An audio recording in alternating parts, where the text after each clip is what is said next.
tentang toleransi. Toleransi itu bicara tentang kemampuan kita untuk bisa menerima sekaligus menghargai perbedaan. Dua ya.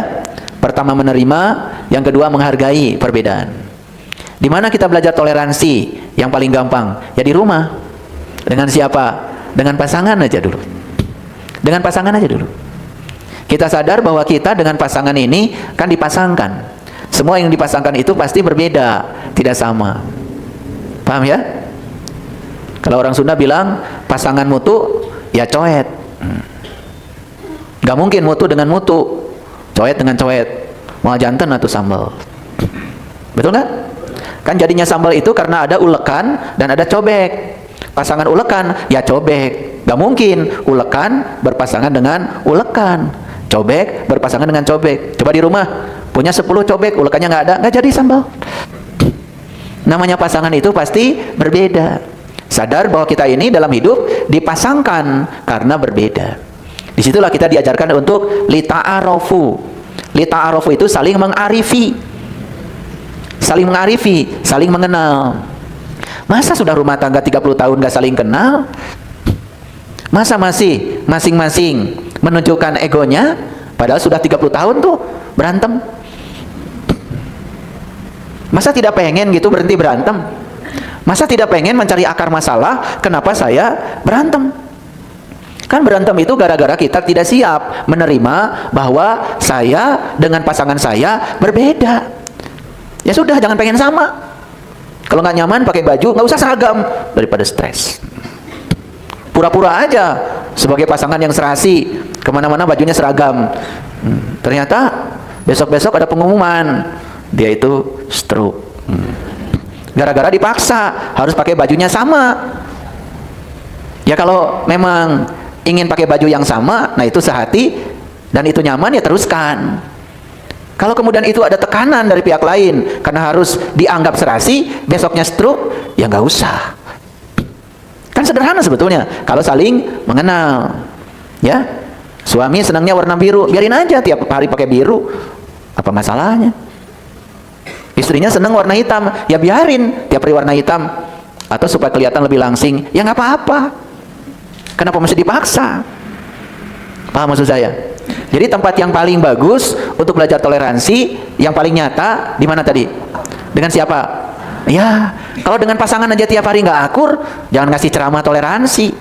Apalagi dengan pihak lain. Ini kan suka aneh-aneh, ya. Di rumah aja nggak akur, tetapi ngasih kajian toleransi. Di rumah aja nggak akur, betul nggak? Iya. Di pengadilan agamanya berantem, saling membukakan aib. Besok-besok ngasih ceramah toleransi. Itu kan aneh. Aneh apa enggak? Memang kita tuh seneng yang aneh-aneh ya. Saya terkejut itu. Ada seorang pengusaha Jepang, dia melakukan penelitian ya, mungkin penelitian sederhana aja. Namanya Mr. Tokunaga. Beliau ini seorang CEO. Ya. Dia sudah tinggal lama di Indonesia. Dia menangani perusahaan-perusahaan Jepang Indonesia. Mr. siapa tadi? Udah lupa lagi. Mr. Tokunaga. Itu karena kurang fokus. Ya, fokus dulu. Padahal itu udah diajarin supaya fokus. Makanya nggak usah rekam-rekam lah kalau saya sedang ceramah. Nanti juga sudah ada di YouTube ulangannya. Fokus saja. Nah, Mr. Tokunaga itu mengatakan begini. Aku heran katanya dengan orang Indonesia, gampang bikin MOU. Tahu MOU? MOU itu ya pokoknya perjanjian kerjasama lah. Gitu. Tetapi dari sekian banyak MOU itu katanya yang terrealisasi cuma sedikit. Aduh, saya malu jadi orang Indonesia. Ini yang bicara Mr. Tokunaga. Jadi ini kan yang disampaikan beliau ini kaitannya dengan akhlak kan? Kaitannya dengan komitmen kan? Kaitannya dengan kebiasaan ingkar janji.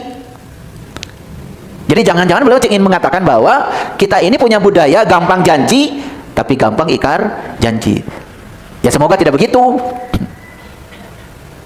Tapi dari kata-kata beliau itu saya jadi malu gitu. Ini ditujukan kepada siapa? Karena saya 10 tahun kerjasama dengan orang Jepang itu. Saya dulu kerja di proyek JICA namanya itu. 10 tahun saya kerja dengan mereka. Jadi saya tahu cara kerja mereka itu. Jadi kalau kita dikasih hotel berbintang untuk nginap, kita harus nginap di situ. Jangan cari untung. Kemudian cari rumah saudara. Itu pernah tuh ada teman saya ditegur gara-gara dikasih tiket bintang 5 untuk naik pesawat bintang 5, ternyata dia naik kereta api cari untung. Ketahuan tuh sama perusahaan Jepang. Akhirnya dipecat, dikeluarkan. Mereka tidak suka dengan begitu. Mereka mengatakan, kami saja pemerintah Jepang menghargai Anda bintang 5, sementara Anda tidak menghargai diri Anda sendiri, malah cari rumah saudara. Suka nggak ada yang begitu di sini? Ya itu, ya. Itu kebiasaan tidak menghargai diri sendiri, ya. Yang dipikir itu selalu untung. Ya kan? Ada teman saya itu, ya.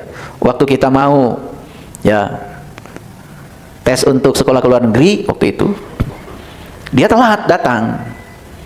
Ternyata dia naik bus dari Sumatera. Naik travel. Kalau teman-teman dari Sumatera bilang travel tuh travel. Kalau TOEFL.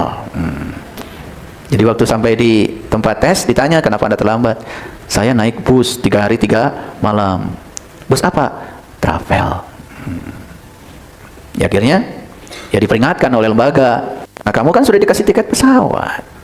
Kenapa naik travel? Supaya dapat untung. Nah itu kadang-kadang itu pengen dapat untung jadi buntung. Ya, saya tahu di sini juga ada yang punya kebiasaan gitu. Dari wajahnya juga kelihatan. Nah kita tuh kadang-kadang tidak suka menghargai diri sendiri. Orang lain sudah menghargai kita seperti itu, malah kita merendahkan diri kita sendiri. Cuman karena masalah RP itu. Saya mau nanya sama Bapak Ibu, Allah itu sudah memuliakan kita belum? Sudah. Kita ini makhluk yang sangat dimuliakan oleh Allah. Laqad khalaqnal insan fi ahsani taqwim. Bahkan manusia ini makhluk yang diberi akses untuk bisa berjumpa dengan Allah. Tapi kita tidak bisa memuliakan diri kita sendiri. Di Quran ada kata-kata dari Allah, man kana yarju liqa Allah fa inna ajalallahu la'at. Barang siapa yang berharap jumpa dengan Allah, maka waktu yang dijanjikan pasti datang. Udah segitunya Allah itu baiknya sama kita. Tapi kita malah tidak percaya. Masa iya saya bisa jumpa dengan Allah? Malah kita sendiri yang tidak memuliakan diri kita. Orang yang suka berbohong pada dirinya sendiri, yang dikatakan Mister siapa tadi? Oh, masih ingat ya? Kalau dites itu diulang-ulang. Itu sebetulnya orang yang seling ingkar janji itu, dia itu tidak bohong pada orang lain. Dia tuh bohong pada dirinya sendiri. Makanya saya kalau ada orang bohong sama saya bilang, saya tidak sedih Anda bohong pada saya. Tapi saya sedih mulai hari ini, saya jadi tidak percaya sama kamu. Jadi sedihnya itu bukan karena dibohongi oleh orang lain, gak ada urusan saya dibohongi. Saya sedih karena mulai saat ini, saya jadi tidak percaya sama kamu. Nah sedihnya itu karena saya jadi tidak percaya. Itu aja. Coba belajar ya berkomitmen. Kadang-kadang kita tuh menggunakan nama Tuhan aja untuk mewujudkan sumpah palsu kita. Ada orang bilang demi Allah, demi Rasulullah. Itu meluncur aja dari mulutnya. Tapi di hatinya, ya, di hatinya itu sudah ada niat untuk apa? Ya untuk berkhianat pada dirinya sendiri. Jadi suka nggak kita berbohong? Suka nggak tidak jujur? Aduh. Nah, apalagi kita berkhianat pada Tuhan yang ada bersama kita, lebih dekat daripada urat nadi leher kita. Betul nggak? Kita bilang subhanallah, alhamdulillah, Allahu Akbar, la ilaha illallah, Allahu Akbar. Tetapi itu cuma di mulut saja.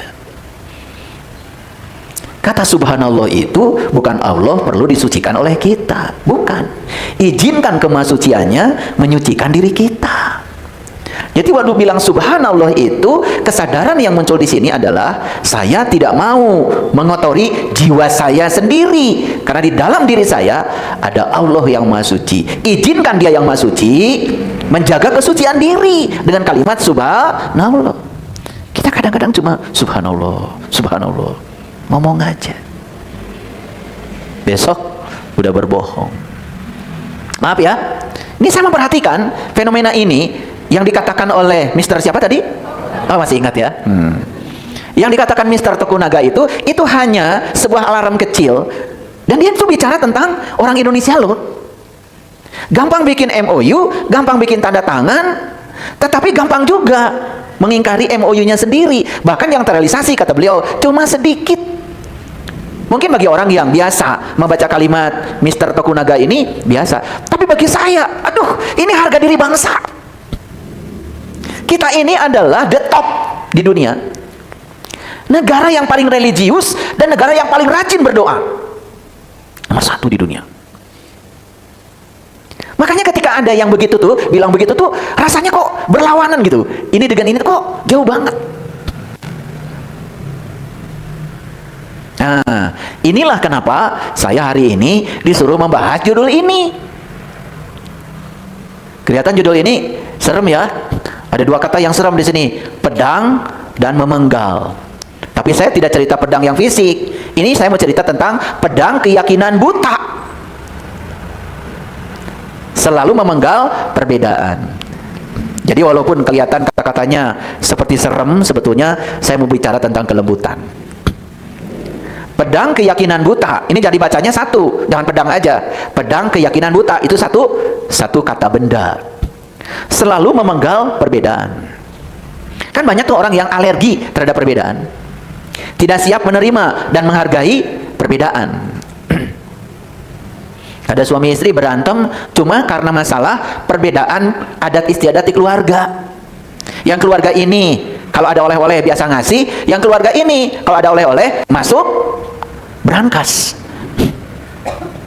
Nah, ini ketika mau ngasih, yang punya keyakinan ini nih, yang dari kecil diajarin pelit ini, itu merasa tidak nyaman.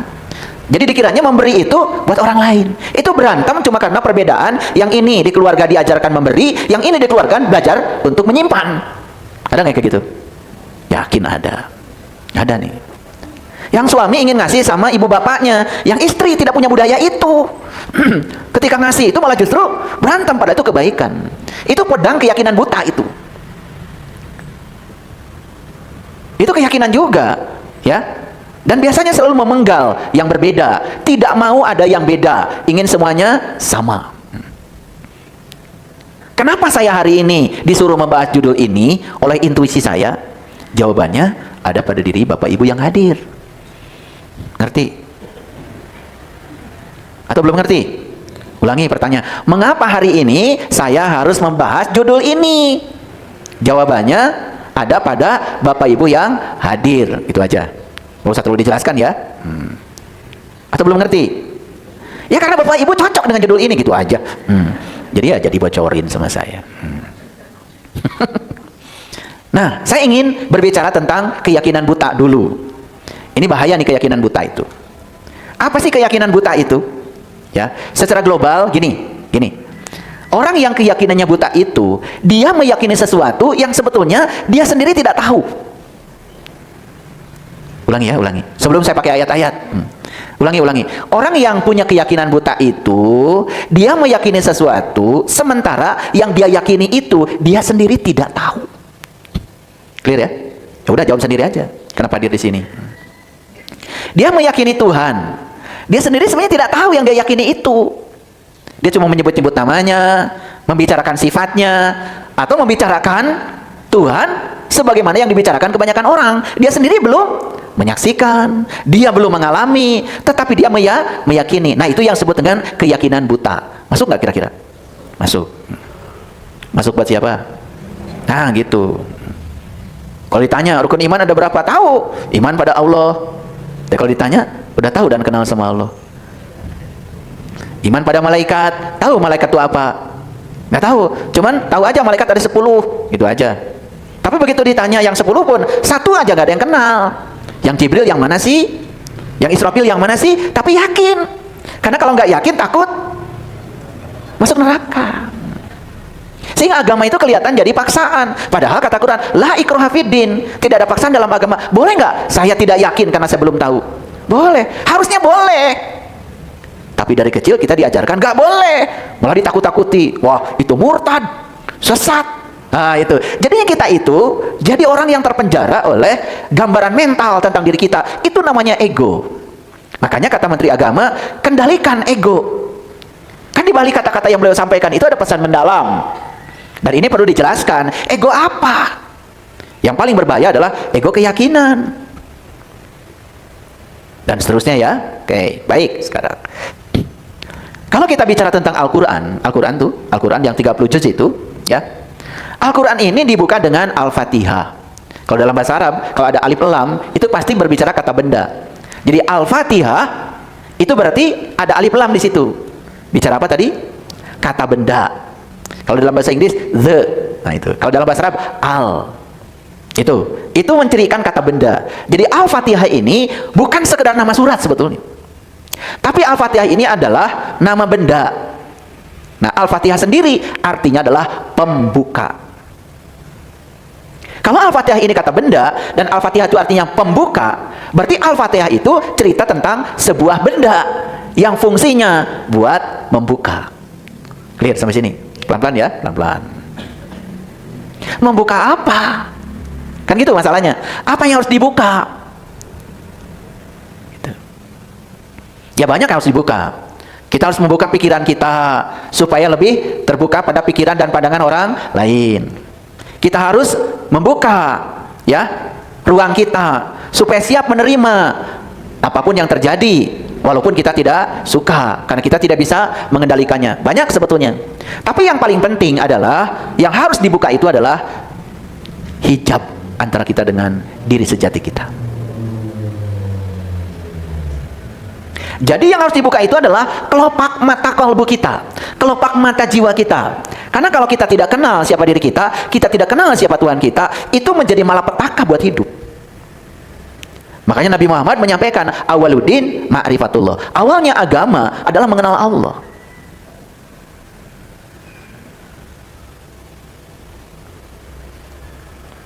Nah, hebatnya Al-Fatihah, hebatnya Al-Quran, setelah dibuka dengan Al-Fatihah, berikutnya dilanjutkan dengan Al-Baqarah. Apa sih Al-Baqarah? Nanti di rumah baca tuh. Tidak saya sampaikan di sini. Baca nanti, catat ayatnya. Baca Quran surat Al-Baqarah ayat 67 sampai ayat 71. Di situ dijelaskan apa sih Al-Baqarah itu. Ternyata Al-Baqarah itu diterjemahkan dalam bahasa Indonesia jadi sapi betina. Kok bukan sapi jantan? Ingat kata-kata saya. Kalau di Quran ada kata-kata wanita, itu pasti bicara urusan jasmani. Kalau di Quran ada kata-kata laki-laki, pasti bicara urusan rohani. Jadi sapi betina itu ada kata betina, wanita, perempuan. Berarti sesungguhnya Al-Baqarah itu bicara tentang urusan jasmani. Jasmani yang mana? Nanti dijelaskan di Quran surat Al-Baqarah ayat 67 sampai 71. Nanti baca di rumah ya. Garis besarnya begini. Sapi betina itu ada cirinya. Satu, katanya cirinya tidak terlalu muda. Yang kedua, tidak terlalu tua, tapi pertengahan di antara itu. Itu, tidak pernah dipakai membajak sawah, tidak pernah digunakan mengairi tanaman. Ya, tidak bercacat dan tidak ada belangnya. Warna kulitnya kuning tua warnanya.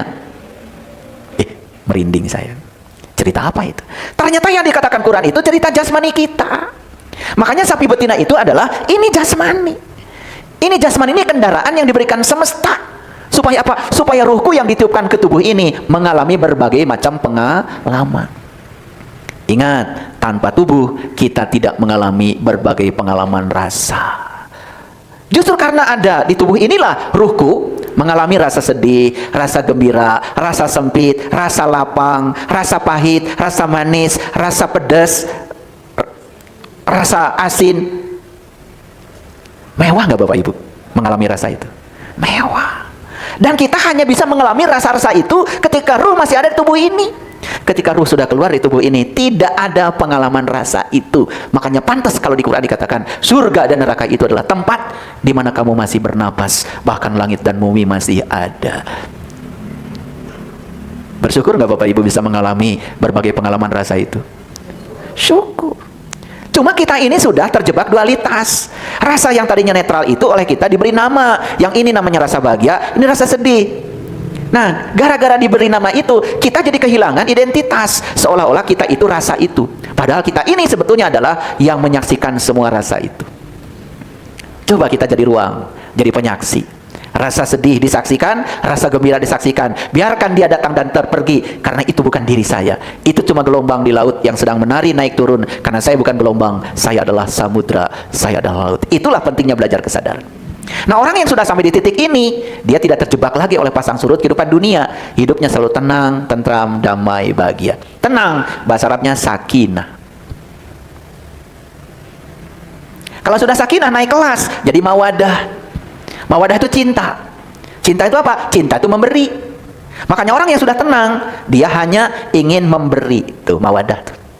Setelah mawadah berikutnya, warohmah. Rohmah itu artinya adalah kasih sayang. Kalau sudah di level kasih sayang, dia sudah bisa menerima semua orang apa adanya. Makanya kenapa kalau ada orang menikah, didoakan supaya pasangan ini sakinah. Ntar dulu. Sakinah itu artinya tenang, damai. Kapan kita bisa tenang? Kalau kita sudah bisa menerima bahwa saya dengan pasangan saya berbeda. Ya sudah, terima aja. Itu dulu. Setelah diterima, berikutnya dihargai perbedaan itu. Jadi nyaman dulu, itu namanya sakinah. Tidak bereaksi, tidak ada emosi, tidak ada konflik. Baru muncul tuh mawadah, cinta. Ada keinginan untuk memberi. Memberi apa? Contoh, pasanganmu tidak punya cinta, jangan disuruh mencintai. Gak bisa, kan gak punya. Dia itu butuh cinta, makanya beri perhatian. Jangan dituntut terus. Tolong dong, sayangi aku. Gak punya. Ngerti apa tidak? Saya bicara begini tuh saking sayangnya sama kalian itu. Saya itu sedih ya kalau ada orang yang privat diskusi sama saya 2 jam, 3 jam.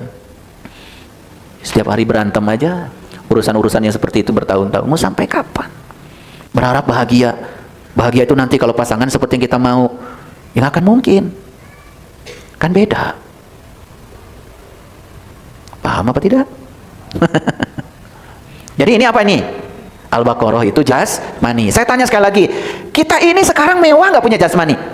Mewah. Karena ruhku yang ditiupkan itu jadi mengalami berbagai pengalaman dalam hidup ini dengan tubuh ini. Keluar dari tubuh, tidak ada pengalaman itu lagi.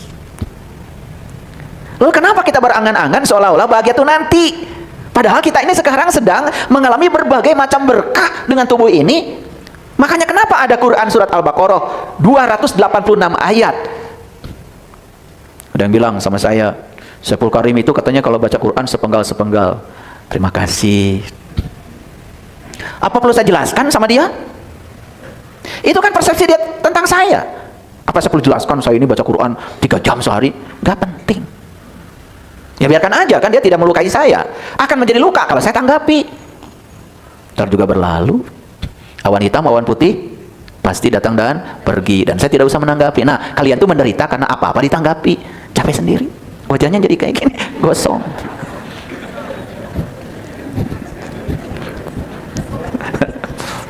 Sedih lihat wajah kalian itu. Udah nggak punya duit, dompetnya kosong, sininya dendam, kesumat lagi.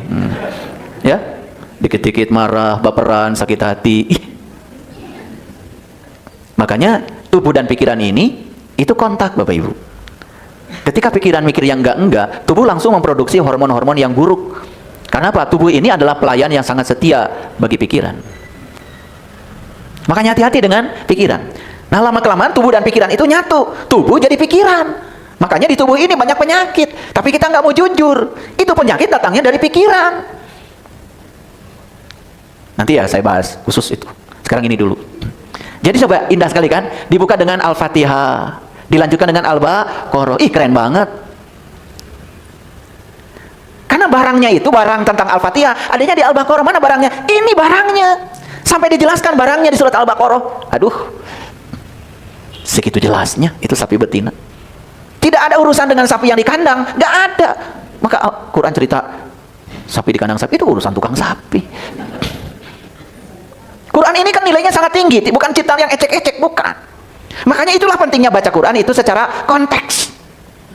Makanya saya sudah buat itu Al-Baqarah, ya, penjelasannya 1 surat itu. Silakan hubungi itu admin kalau ada yang mau belajar. Al-Imran 1 surat. Sudah dibuat penjelasannya. Dan saya membuat itu dari tahun 2005 sampai sekarang. Bukan waktu yang sebentar. Jadi saya membaca itu tidak sepotong-sepotong, karena saya tidak biasa belajar itu secara parsial. Kalau belajar itu secara kontekstual, integral. Udah biasa. Saya ini kan sekolah. Saya kalau menyampaikan ilmu kepada mahasiswa, itu pasti sudah utuh. Ya, bukan parsial. Kalau saya ngajar kelistrikan, utuh kelistrikan. Kalau ngajar kemagnetan, utuh kemagnetan. Kalau saya ngajar termodinamika, utuh termodinamika. Kalau saya mengajar fisika statistik, utuh fisika statistik. Saya sudah baca bukunya, semua.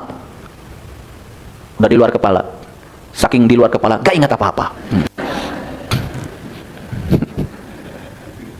Kan di luar kepala. Coba lihat itu, ya. Al-Fatihah itu dibuka dengan huruf pertama ba. Ba itu adanya, ada yang mengatakan babun, ada yang mengatakan baitullah, titiknya di luar. Huruf terakhirnya nun, titiknya pindah ke dalam. Sama bentuk ba dengan nun itu, beda titik kok. Artinya Al-Fatihah itu mengajarkan kita, kamu jangan keluar terus, coba ke dalam, ke dalam. Temukan nun dalam diri kamu. Makanya nun mati ketemu dengan ba. Kan tidak boleh dibaca nun, harus dibaca mim. Disebutnya iqlab. Nanti marah lagi ada yang bareng sama saya, katanya nggak ngerti tafhim. Iqlab. Nah, iqlab itu pakai qaf. Itu dari kata kolbu. Kolbu itu baitullah, rumah Tuhan. Ih, keren banget. Makanya ketika nun mati ketemu dengan ba, harus dibaca mim dan harus dengung. Dengung itu berarti ada getarannya, ada vibrasinya, ada frekuensinya, ada energinya. Maka dibacanya mim ba. Tidak boleh min ba. Tuh. Kenapa harus dengung? Ini berhubungan dengan energi, frekuensi, vibrasi. Keren banget. Jadi kalau sekarang orang bicara fisika kuantum, fisika gelombang, Quran itu sudah bicara itu sejak lama. Cuma kita nggak ngerti, hanya berfokus, yang penting dengung. Karena kita tidak mau tahu. Maunya itu menghakimi orang, menyalahkan orang. Itulah bahayanya keyakinan buta. Apa aja yang beda, dipenggal. Tidak boleh beda. Padahal perbedaan itu rahmat katanya. Tapi tidak siap menerima perbedaan. Ya? Nah, Quran surat Al-Baqarah dibuka dengan satu ayat yang keren. Itu juga dibacanya harus dengung. Alif lam mim. Dengung. Apa artinya? Sederhana kok. Alifnya itu a, lamnya la, mimnya mi.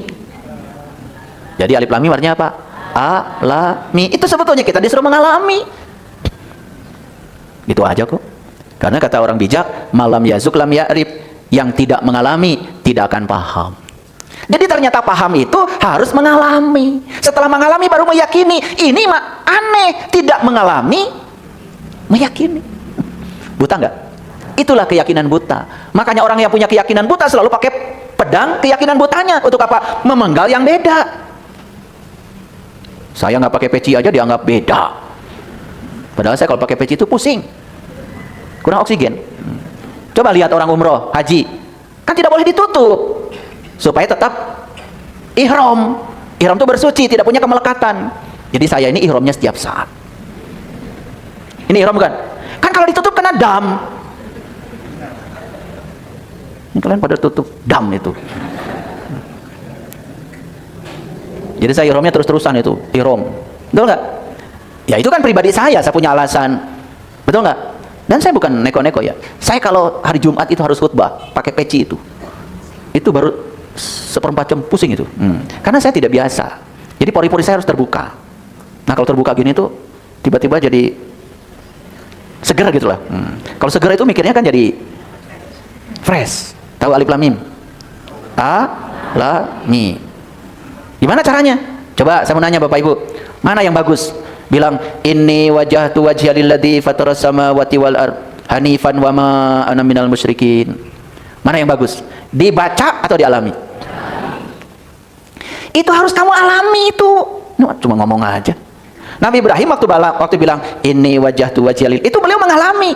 Benar-benar beliau sedang menghadapkan wajah batinnya kepada zat yang telah menciptakan langit dan bumi. Kenapa? Karena mata kolbunya sudah terbuka, sudah tidak ada hijab lagi. Al-Fatihahnya bukan dibaca, tapi sudah menjadi amalan harian. Barangnya sudah ketemu sama beliau. Bapak Ibu sejak dari kecil itu dikasih kunci oleh Allah untuk membuka mata kolbu. Dan semua kalian itu punya. Tetapi kunci itu sampai sekarang diabaikan, tidak dipakai. Makanya kuncinya diberikan kepada setiap orang. Cara menggunakan kuncinya dititipkan kepada para nabi, para rasul. Makanya kalau guru saya dulu mengatakan, kuncinya ada padamu, caranya ada padaku. Itu kalau guru saya dulu ngajarin. Makanya saya bilang, guru ajarkan caranya. Tuh, setelah diajarkan caranya, kunci itu bisa dipakai setiap saat oleh kita. Kan dari kecil sudah dikasih sama Allah. Jadi bedanya kita dengan para nabi, para rasul apa? Kita itu dikasih oleh Allah kuncinya, tapi caranya dititipkan kepada para nabi, pada orang-orang yang bisa dipercaya. Gak mungkin ilmu ini dititipkan pada orang biasa. Apalagi yang tadi itu bikin MOU nya cepat, tapi ingkar janjinya juga cepat juga kan gitu. Hati-hati ya, kalau orang gampang berjanji, biasanya gampang mengingkar janji. Baru ketemu sekali aja sudah I love you. Tuh, pangeretan itu. Oke, hebat ya Al-Quran ya. Ini saya tidak kupas semuanya, saya cuman ngasih, oh keren ya. Nah pertanyaannya, sudah nggak kita bisa menggunakan tubuh ini untuk memperjalankan sang jiwa pada diri kita ini untuk bertemu sang pemilik jiwanya? Kan itu persoalannya. Makanya tubuh ini harus dikurbankan, direlakan, dipasrahkan secara total kepada Allah. Itu kurban yang hakikat. Bukan mengorbankan binatang lain. Coba nanti dibuka ya, nanti siapkan waktu jam 1 sampai jam 3 malam. Udah nggak tutong. Kerek wae. Ya, ingin berubah hidup tetapi tidur aja, aduh. Nanti buka ya. Surat Al-Baqarah ayat 2 sampai ayat 5. Cerita apa? Itu cerita orang yang beriman sungguhan. Coba. Kenapa ayat 2 sampai ayat 5 cerita orang yang beriman? Karena ayat 1 sudah mengalami. Udah mengalami Allah, mengalami malaikat, mengalami kitab, mengalami kiamat, kebangkitan diri. Sudah dialami semua itu. Rukun iman yang 6 itu sudah dialami bagi dia mah, bukan dongeng. Makanya begitu dia sudah mengalami, masuk ayat 2, zalikal kitab, ini kitab la raiba fi, tidak meragukan lagi. Hudan, jadi petunjuk lil muttaqin, bagi orang yang bertakwa. Nangis tuh, keluar air matanya. Kenapa? Sudah mengalami. Sudah mengalami. Coba Bapak Ibu, waktu Nabi Muhammad baca zalikal kitab, ini kitab, tidak meragukan lagi. Kalau kitab yang dimaksud di ayat itu adalah Al-Quran, saat itu Al-Quran belum ada. Jadi apa yang sedang disebut kitab oleh Nabi Muhammad itu? Bapak Ibu, kitab itu sering disebut buku. Betul? Ada buku nggak di tubuh kita? Ada. Nih, lihat, jari tangan saya aja, satu buku, satu buku, satu buku, satu buku, satu buku, satu buku, satu buku, satu buku, satu buku. Buku bukan? Nah, di satu buku ini ada lagi dalamnya. Ada berapa sel di sini? Di balik sel ada apa lagi? Ada DNA, ada macam, wah ini kalau dibuka di sini aja satu buku, satu buku, satu buku. Belum lagi satu buku, satu buku, satu buku. Belum lagi di sini ada jantung satu buku, ada paru satu buku. Wah, udah kenal. Yang fisik aja sampai sekarang kita nggak kenal. Sekarang buku yang ini nih, yang atas, satu buku, satu buku, satu buku, satu buku. Saya pernah tanya itu teman saya, dokter THT. Saya tanya kenapa Allah menciptakan anak telinga. Bingung, dia nggak bisa jawab. Padahal pertanyaan itu kan pertanyaan konyol, biasa aja, nggak bisa jawab. Padahal kita sering bilang, Rabbana ma khalaqta hadza, tidak ada ciptaan Tuhan yang sia-sia. Cuma ngomong doang. Menggunakannya nggak tahu. Nah, di bagian mata aja ada retina, betul nggak? Ada bola mata, ya? Wah,